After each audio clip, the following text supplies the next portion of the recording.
August 3, 2024కి సంబంధించిన current affairs వివరాలు. First current affair, రైళ్లలో ప్రయాణించే చంటి బిడ్డల తల్లుల కోసం బేబీ బెర్తులను ప్రయోగాత్మకంగా అందుబాటులోకి తీసుకొచ్చామని ఇటీవల రైల్వే శాఖ మంత్రి అశ్విని వైష్ణవ్ తెలిపారు. లక్నో మెయిల్ రైలులో ఒక కోచ్లోని 2 దిగువ బెర్తులకు బేబీ బెర్తులను అమర్చినట్లు రైల్వే శాఖ మంత్రి తెలిపారు. నెక్స్ట్ కరెంట్ అఫైర్, ఆగస్టు 2, 2024న ఢిల్లీలో ప్రారంభమైన గవర్నర్ల సదస్సు. ఈ సదస్సుకు రాష్ట్రపతి ద్రౌపది ముర్ము అధ్యక్షత వహించారు. నెక్స్ట్ కరెంట్ అఫైర్, ప్రధానమంత్రి జన్ ఔషధి పరియోజనను వినియోగించుకొని ఇప్పటి వరకు దేశ ప్రజలు 28,000 కోట్ల రూపాయలను ఆదా చేసుకున్నారని కేంద్రం తెలిపింది. దేశవ్యాప్తంగా ఉన్న జన్ ఔషధి కేంద్రాల్లో 1965 రకాల ఔషధాలను, 235 వైద్య పరికరాలను 52% నుంచి 80% తగ్గింపుతో అందిస్తున్నట్లు కేంద్రం తెలిపింది. సో ఈ తగ్గింపును ఉపయోగించుకొని దేశ ప్రజలు 28,000 కోట్ల రూపాయలను ఆదా చేసుకున్నారని కేంద్రం తెలిపింది. నెక్స్ట్ కరెంట్ అఫైర్, దేశంలో కొత్తగా 8 కీలక హైస్పీడ్ రోడ్డు నడవా ప్రాజెక్టులను చేపట్టేందుకు కేంద్ర కేబినెట్ ఆమోదం తెలిపింది. 936 కిలోమీటర్ల పొడవైన ఈ ప్రాజెక్టుల నిర్మాణ వ్యయం 50,655 కోట్ల రూపాయలని కేంద్రం తెలిపింది. Agra, Gwalior, Kharagpur, Moregram, Tharad, Deesa, Mehsana, Ahmedabad, Ayodhya ring road, Pathalgaon, Gumla, Kanpur ring road వంటివి ఈ ప్రాజెక్టులో ఉన్నాయని కేంద్రం తెలిపింది. Next current affair, national investigation agency NIA నూతన డైరెక్టర్ జనరల్గా ఇటీవల సదానంద్ వసంత్ దాతే నియమితులు అయ్యారు. Next current affair, Siliguri safari పార్కులో ఉన్న అక్బర్ పేరుతో గల మగసింహం పేరుని సూరజ్గా, సీతా పేరుతో ఉన్న ఆడసింహం పేరుని తాన్యాగా మారుస్తున్నట్లు ఇటీవల పశ్చిమ బెంగాల్ తెలిపింది. జంతువుల మార్పిడి కార్యక్రమంలో భాగంగా పశ్చిమ బెంగాల్ ఫిబ్రవరి 12, 2024న త్రిపురలోని సిపాహిజలా జూలాజికల్ పార్క్ నుంచి 2 సింహాలని షిలిగుడి సఫారీ పార్కుకి తీసుకువచ్చింది. Next current affair, Bhadradri Kothagudem జిల్లాలోని మనుగూరుకి సమీపంలోని పగిడేరు వద్ద భూగర్భంలో ఉన్న భూతాప జియోథెర్మల్ విద్యుత్ కోసం వేడి నీటి ఊటల అన్వేషణ, పరిశీలన, అభివృద్ధిపై త్రైపాక్షిక ఒప్పందం కుదుర్చుకున్న Singareni collieries, ONGC oil and natural gas corporation, Redco Telangana renewable energy development corporation Manuguru ప్రాంతంలో ఇప్పటికే భూగర్భం నుంచి ఉబికి వచ్చే వేడి నీటితో విద్యుత్ ఉత్పాదన కోసం కేంద్ర బొగ్గు మంత్రిత్వ శాఖ సహకారంతో సింగరేణి ప్రయోగాత్మకంగా 20 కిలోవాట్ల ప్లాంటును ఏర్పాటు చేసింది. సో ఇది సక్సెస్ కావడం వల్ల ఇటీవల ఈ ఒప్పందం కుదిరింది. నెక్స్ట్ కరెంట్ అఫైర్, 52 ఏళ్ల తర్వాత ఒలింపిక్స్లో ఈ 2024 ప్యారిస్ ఒలింపిక్స్లో ఆస్ట్రేలియా హాకీ జట్టుపై గెలిచినటువంటి భారత్ 3-2 తేడాతో ఆస్ట్రేలియాపై భారత్ గెలిచింది. భారత్ గతంలో ఆస్ట్రేలియాను 1972 మ్యూనిచ్ ఒలింపిక్స్లో ఓడించింది. దాని తర్వాతకి ప్రస్తుతం 52 ఏళ్ల తర్వాతకి ప్యారిస్ ఒలింపిక్స్లో ఆస్ట్రేలియా జట్టును భారత హాకీ జట్టు ఓడించింది. ప్రస్తుత హాకీ భారత జట్టు కెప్టెన్ ఎవరంటే Harman Preet Singh. Next current affair, జాతీయ వైద్య విధానం 2017 ప్రకారం 2025 నాటికి ప్రభుత్వం వైద్య అవసరాల కోసం GDPలో 2.5% ఖర్చు పెట్టాల్సి ఉండగా గత 3 ఏళ్లలో 1.9% మేర ఖర్చు చేసినట్లు కేంద్రం తెలిపింది.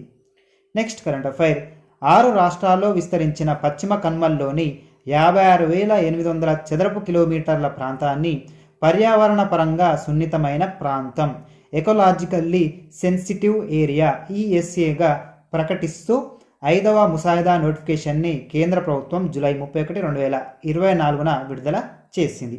ఒకసారి ఈ వివరాలు చూసుకుందాం.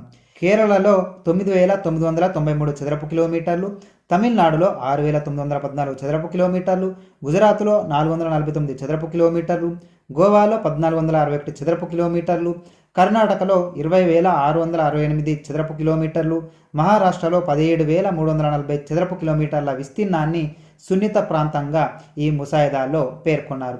సో ఇక్కడ కేరళలో చూసుకున్నట్లయితే వయనాడ్ జిల్లాలోని 13 గ్రామాలను కూడా కలుపుకొని ఈ వివరాలను పొందుపరిచారు. సో ఇటీవల ఈ వయనాడ్ జిల్లాలో కొండ చర్యలు విరిగిపడి చాలామంది మృతి చెందారు. అది వార్తల్లో నిలిచింది. సో ఇది తప్పకుండా మనం దీన్ని గుర్తుపెట్టుకోవాలి. ముసాయిదా నోటిఫికేషన్ ప్రకారం ఈఎస్ఏగా పరిగణించే ప్రాంతంలో మైనింగ్, క్వారీయింగ్, ఇసుక తవ్వకాలపై పూర్తి నిషేధం ఉంటుంది.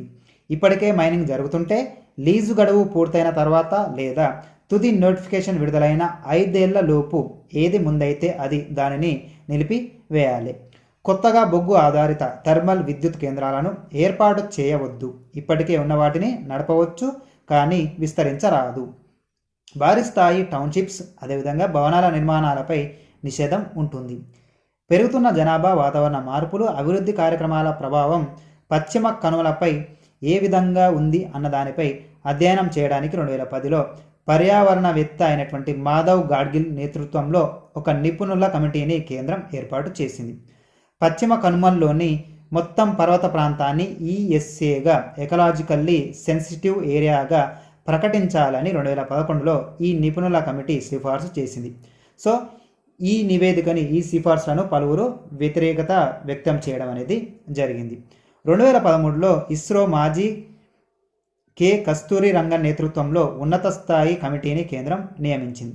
ఈ కమిటీ పశ్చిమ కనుమల్లో 37% భూభాగం అంటే 59,940 కిలోమీటర్లు పర్యావరణపరంగా సున్నితమైందని గుర్తించింది. ఇప్పటి వరకు ఈ కమిటీ 4 ముసాయిదా నోటిఫికేషన్లను విడుదల చేయగా ఇది 5వ ముసాయిదా నోటిఫికేషన్. Next current affair. అంతర్జాతీయ అంతరిక్ష కేంద్రానికి ఐఎస్ఎస్ ఇంటర్నేషనల్ స్పేస్ స్టేషన్కి మానవ సహిత యాత్ర లక్ష్యంతో యాక్సియోమ్ 4 మిషన్ను చేపట్టిన యాక్సియోమ్ స్పేస్ ఇంక్ అమెరికాకు చెందినటువంటి ఈ సంస్థతో ఒప్పందం చేసుకున్న ఇస్రోకి చెందినటువంటి human space flight centre HSFC.